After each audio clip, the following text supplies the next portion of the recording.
you've recently been to a physiotherapist or chiropractor and you're being told that your head is forward from its normal position, you've probably been given this chin tuck exercise. Now, if you've been doing it like this, you're not also going to be correcting the normal curve in your neck, and you'll likely have your neck and muscular pain and tightness return. So in this video, I'm going to show you the correct way to do this exercise, as well as show you on a motion study x-ray what occurs when you do it wrong, and then what happens when you do it right.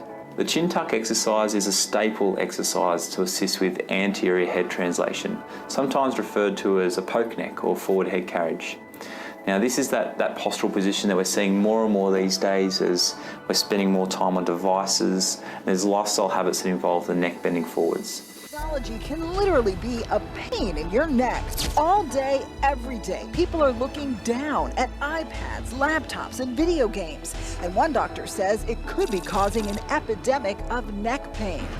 And there is a lot of positive research, thankfully, done by Professor Gwendolyn Jull from the University of Queensland that shows that this type of exercise activates the deep neck flexors that often deactivate and decondition with this poor posture. And this can be a reason that people go on to develop chronic neck pain, for instance. Now, these muscles are deep at the front of the spine. They're known as the longest capitis and the longest colli muscle group.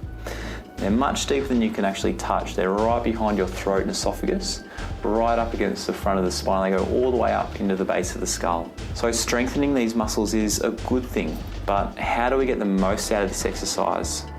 Now, it's most likely that you've been taught to keep your eyes level, translate your head directly backwards, and this will activate your deep neck flexor muscles. But as you're going to see in a moment with the motion study x-ray, you'll also see that this maintains a flat curve in the neck.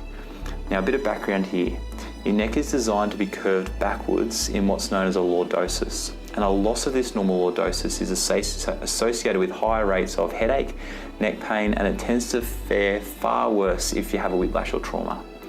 So while we're doing this exercise, we also want to activate and strengthen the correct muscles at the same time as promoting this lordotic curve. Now, this first video, you'll see how the neck flattens as a person pulls their head directly backwards. The muscles will be activating and strengthening, but it's also flattening that curve at the same time. This second video, you'll see how the muscles are activated and being strengthened as the head moves back, but a curve is also enhanced with this movement.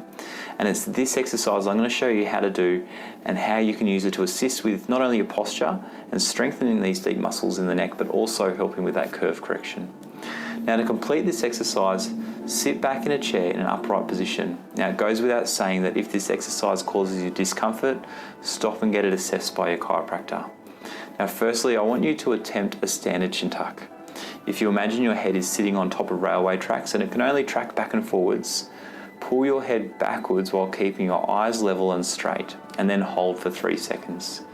Now, this is where we're going to make this even more effective.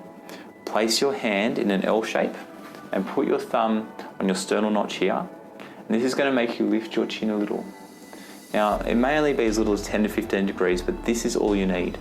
Now, from here, repeat the same movement as you did before, pulling the head back over the shoulders, but maintaining that head tilt, and then hold for 3 seconds. Now, you can extend your head a little further as you advance and can continue to activate these deep neck flexor muscles, but I suggest that staying at that comfortable position is probably best for you. Now, if you wish to advance this, I recommend standing back against the wall with a towel positioned between your head and the wall, just enough that you can only hold it up when your head is in that retracted position.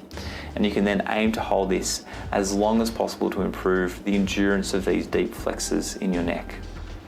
Now, if you found this video helpful, please click the like button below. And if you wish to continue to see more videos like this, then please click subscribe and toggle the bell. Finally, if you have any questions about this exercise, leave a comment below and I'll reply as quickly as I can.